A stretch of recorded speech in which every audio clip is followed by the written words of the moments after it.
Hey, what's up? Hopefully everyone's doing all right. So we are on week. Where are we at? Oh, this is actually.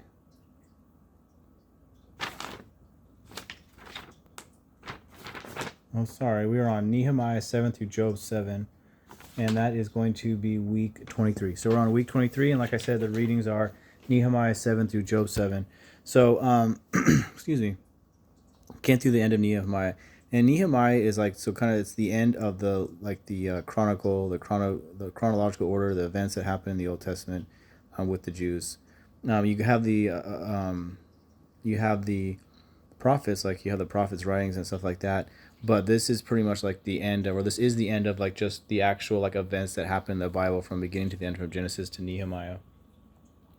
And so that kind of wraps up everything that happens. And you have like this, you have the same theme that's kind of played out over and over again. Excuse me.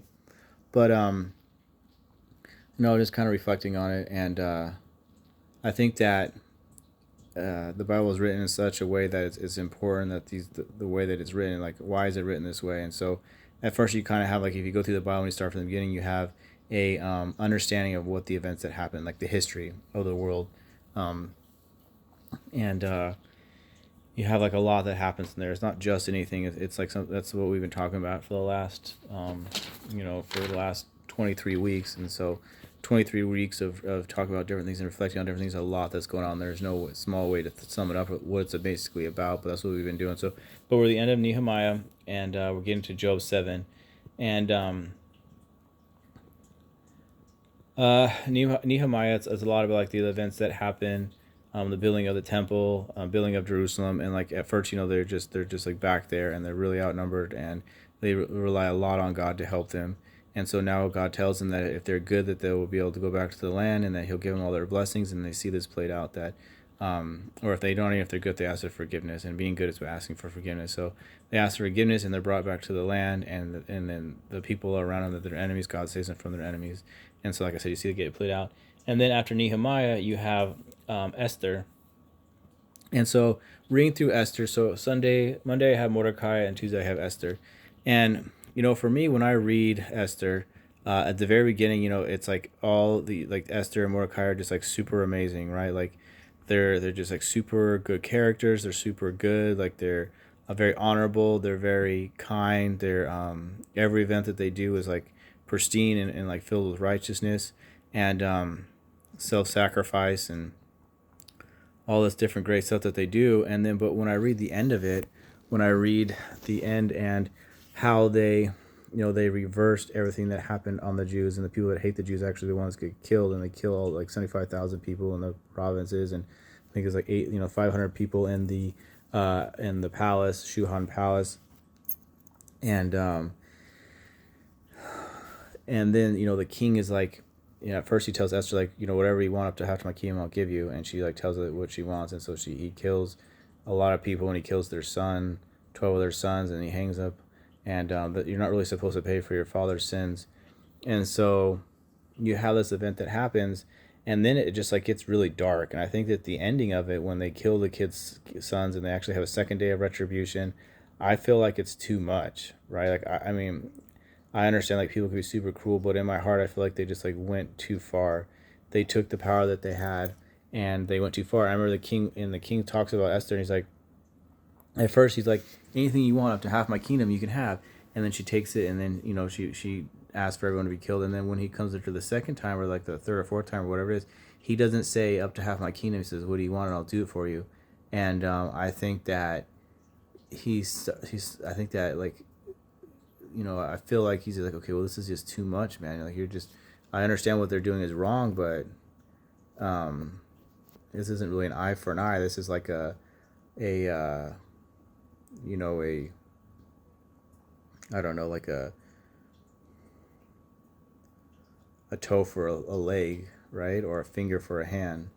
And so I think it's like they try to take off the finger, and instead they're like, okay, we'll take off your hand. So I don't think this is an eye for an eye. I think this is like a finger for a hand. And I just think it's too much. And I don't know for sure if I'm right in that by any stretch of the imagination. I could be completely wrong. And, he could be enough, and the retribution was justified. And this is something to celebrate, that God's victory over the enemies of the Jews. And I see like all that perspective, and that could completely be right, but like in my heart I feel like it's too much. I think the king reflects on this, and this is kind of the last thing that happens in like the chronological or in the history of the Jews. And I just don't think it's like I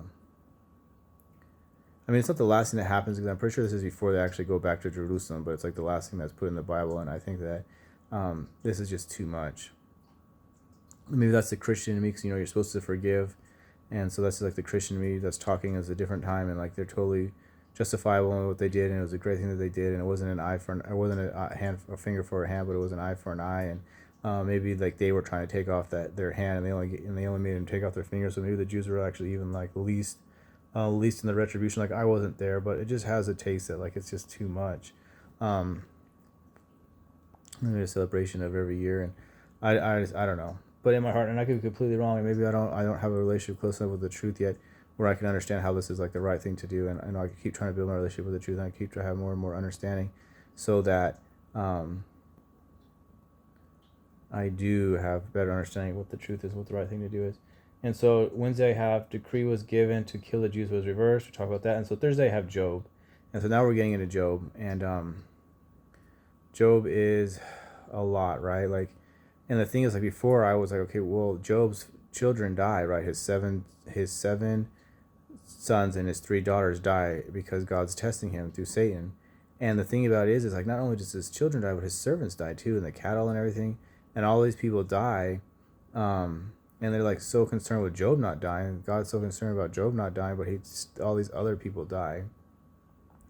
So why is God so concerned about like Job not dying? But then I think it's either something that I don't understand, and maybe one day I will understand. And I'm not trying to like have like all this pain to go through, all this, just so I understand all these things. But it's possible that these people weren't righteous. Like Job is righteous, so he doesn't deserve to die.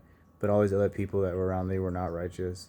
And so since they were not righteous, they deserve to die, or they can die. And the only reason they're not dead is because God saves them. But Job is righteous, and so he can't die because he's the righteous one. All these other people that die, they're just not righteous, and that is possible. And then so obviously this is Job is one of the most or just a really really important character, and doesn't really know where he's at or what time this takes place, or it's just in the East Kingdoms, and it's just it just has a different feel than like almost any other book in the Bible. It's like a standalone, arc, or like a movie. If the Bible was a TV series, this would be like the movie, one of the movies in it, and it's like kind of a standalone. And when they talk, the dialogue that they have, I think it just like it's hard to understand that kind of dialogue unless I think you were there and like when it's translated. But I think the power that's in that dialogue would be pretty amazing to hear and understand at the time. I would imagine it had quite a lot of power for it.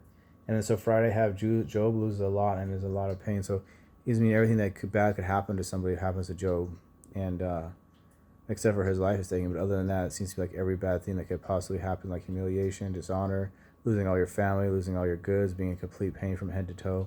Your wife turning on you, your friends turning on you, like it couldn't be any like worse of a situation than what Job had to go through, and but he still remains righteous in the end. He doesn't curse God, and there's probably all kinds of stuff that's in there, all kinds of meaning, and I can only imagine like what the punishment was for the devil causing God to turn on Job, or it's almost seemed like a test or something.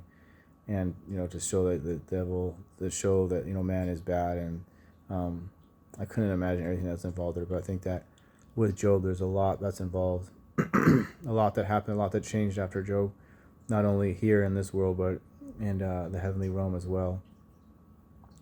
So I think it was just a huge event that really can't be put into words, and we only understand it as meant from a man understanding, but from a heavenly standpoint, I think that there was just a lot that took place before and after this, and I think a lot changed. That's pretty much all I got. Next week is the rest of Job, and Job talks a lot to God, talks a lot to his friends, and it's really hard to understand each thing that they say, but we'll go through that next week. So I hope everyone's doing okay, and God bless and happy truth seeking.